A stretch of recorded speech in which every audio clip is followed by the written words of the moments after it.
Film ini menceritakan liburan sekelompok backpacker muda asal Amerika yang menjadi suram ketika sebuah kecelakaan bus membuat mereka terdampar di daerah pedesaan terpencil Brasil yang menyimpan rahasia yang tidak akan mereka lupakan dalam hidupnya. Mari kita saksikan cerita selengkapnya. Berlatar di kampungnya Neymar, yaitu Brasil, kisah ini akan berfokus pada sekelompok turis asal Amerika. Ada Alex si kakak, Bea si adik, dan teman dekatnya bernama Ame. Mereka bertiga bermaksud untuk liburan di pesisir pantai Brasil. Dalam perjalanan, Pak sopir bus mengalami kesulitan ketika sepasang kekasih yang membawa motor melaju dengan sangat pelan dan mengagetkan ketika Pak sopir menyalip di tikungan. Ternyata ada sekelompok pejalan kaki di pinggir jalan. Tiba-tiba, bus pun jatuh ke jurang. Namun semua penumpang berhasil keluar, sehingga tidak ada korban jiwa. Sekarang, mereka bertiga harus terlantar di sebuah pedesaan yang jauh dari mana-mana. Di situ, mereka berkenalan dengan penumpang lain yang juga merupakan turis dan memiliki tujuan yang sama. Ada V dan Liam.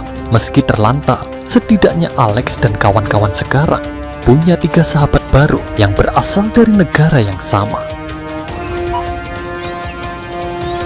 Saat sedang menunggu bus lain, Bea iseng mengambil foto seorang anak kecil dari penumpang lain. Ayah si anak langsung menyeret Bea, melarangnya melakukan hal itu hingga terjadi sedikit ketegangan di antara kedua belah pihak.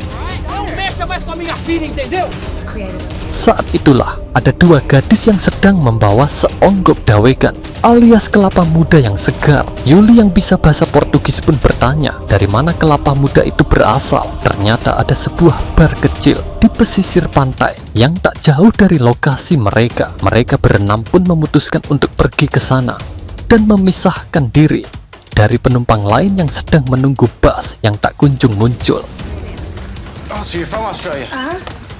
Dan inilah awal mula kisah mereka, turis tas. Setibanya di bar yang dimaksud, mereka semua langsung menanggalkan pakaian masing-masing untuk bisa segera nyebur ke dalam air laut.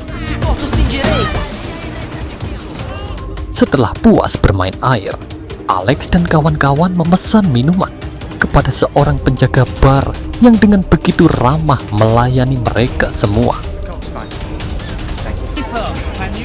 Saat itulah mereka tak sengaja bertemu dengan pasangan turis yang kebetulan sudah beberapa hari liburan di tempat ini.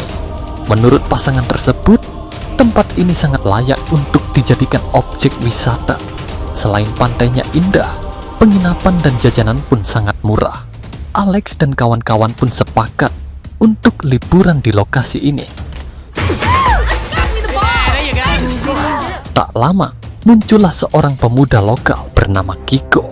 Meski kaku dan canggung, Kiko berupaya untuk tetap terlihat senang dan ramah meski bahasa Inggrisnya tidak terlalu lancar. Malamnya, Alex dan kawan-kawan berpesta dengan para pengunjung lain, yang tentu saja ada Homer, minuman keras yang selalu menjadi menu utama berpesta pora. Entah apa yang sudah dimasukkan ke dalam minuman mereka, Alex dan kawan-kawan sampai dibuat tepar hingga pesta usai.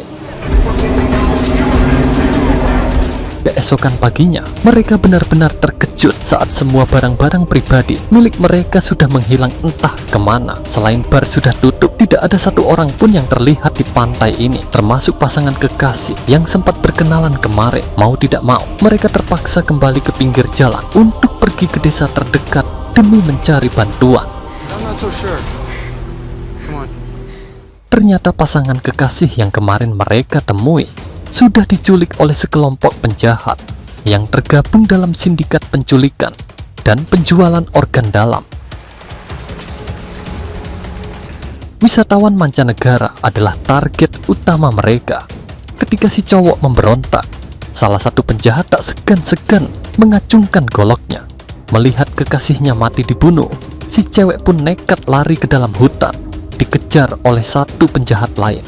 Namun karena dia tidak mengenal trek dan jalur hutan ini, si cewek pun harus mati terjatuh ke bawah jurang yang sangat tinggi. Kembali ke Alex dan kawan-kawan yang sudah tiba di desa dekat pesisir pantai.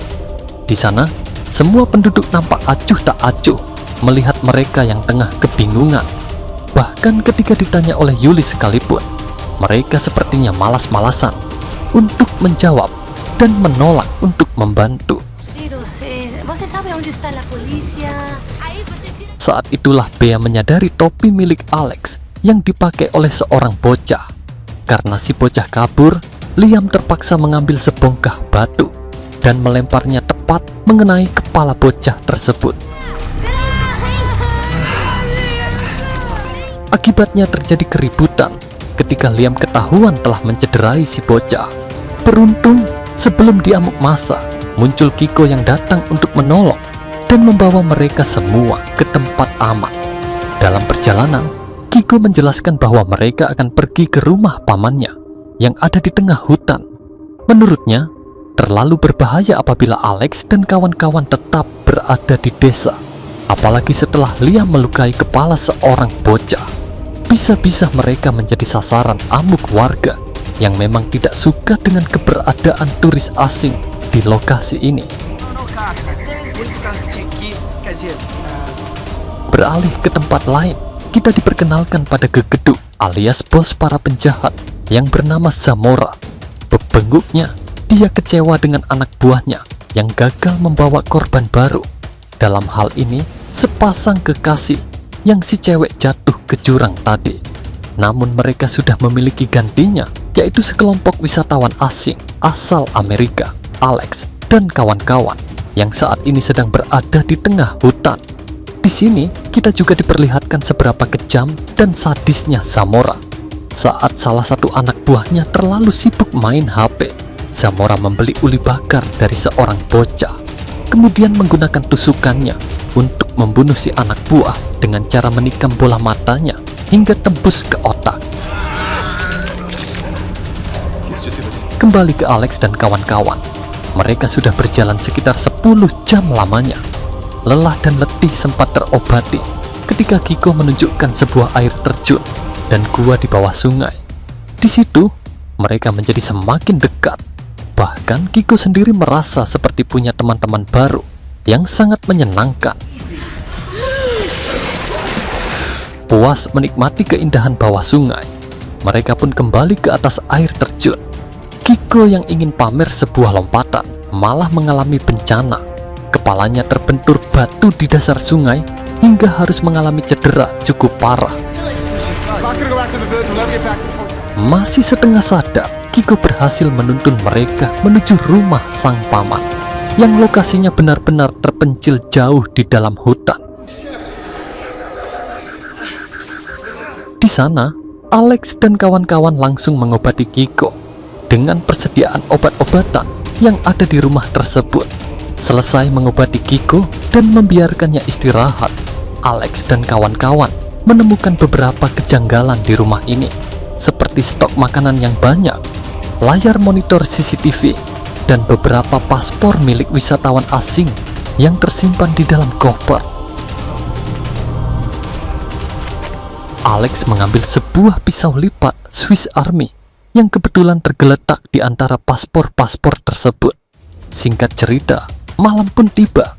Saat mereka sedang berkumpul setelah makan malam, tiba-tiba muncul sebuah helikopter yang sepertinya adalah pamannya Kiko. Mungkin semua yang ada di rumah sudah bisa menebak jika paman yang dimaksud Kiko adalah Zamora, si bos sindikat yang kejam dan sadis. Di situ, Alex dan kawan-kawan hanya bisa terdiam tanpa kata ketika Zamora dan anak buahnya sibuk membawa barang-barang ke dalam rumah itu. Ketika Kiko disuruh pergi dari tempat ini, tiba-tiba Alex, Bea, Yuli, dan Liam pun dikurung di dalam kurungan anjing bersama dengan para anjing lainnya. Sementara itu, Ami dan Vi sendiri terlihat sedang berada di sebuah ruangan yang mirip dengan ruang operasi. Betapa terkejutnya mereka berdua saat baru menyadari jika Zamora dan asistennya bermaksud untuk membedah tubuh Ami dan mengambil semua organ berharga di dalam tubuhnya, termasuk darahnya, karena semua yang ada di tubuh manusia pada kenyataannya bisa menjadi duit, asalkan tahu kemana harus menjualnya dan siapa yang membutuhkannya. Saat anak buah sedang berjalan, Alex mengeluarkan pisau lipat yang sempat diambilnya tadi siang. Alex meminta Bea untuk melepaskan ikatan tangan mereka.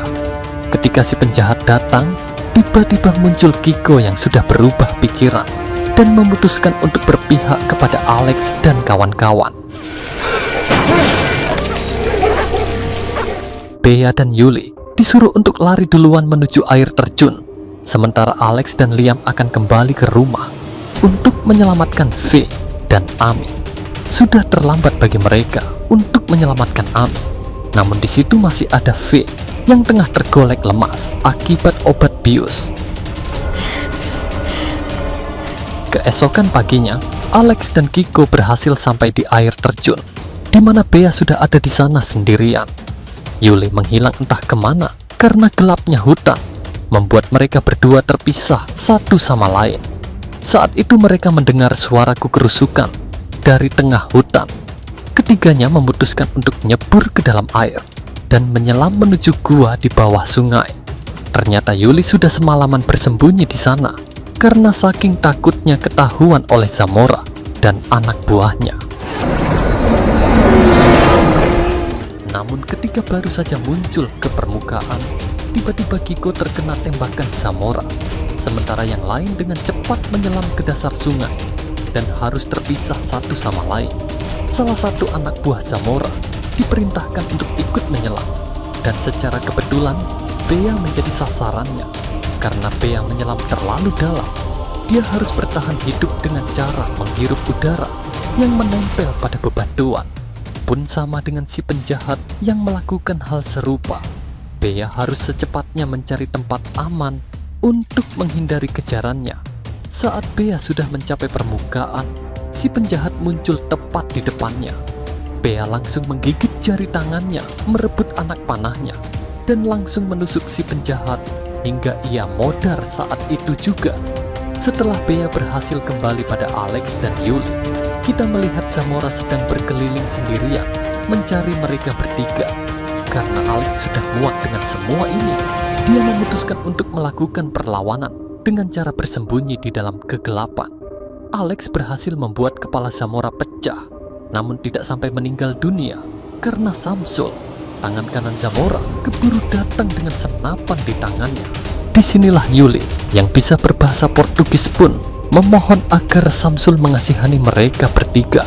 Karena Samsul tak kunjung menarik pelatuknya, Zamora yang jengkel pun mengucapkan kata-kata yang merendahkan seperti dasar pengecut dan kata-kata kasar lainnya. Samsul yang memang sedari awal sudah kesal dengan perlakuan Zamora pun memilih untuk menembak majikannya sendiri dan membiarkan mereka bertiga bertahan hidup.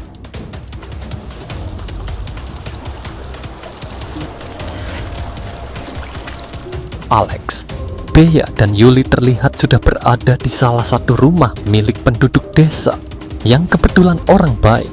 Ketiganya mendapat bantuan untuk bisa pulang kembali ke tempat asal mereka. Setelah semuanya selesai, barulah Alex dan yang lain menyadari bahwa liburan ke tempat asing dan jauh bukanlah pilihan yang tepat untuk healing dan refreshing.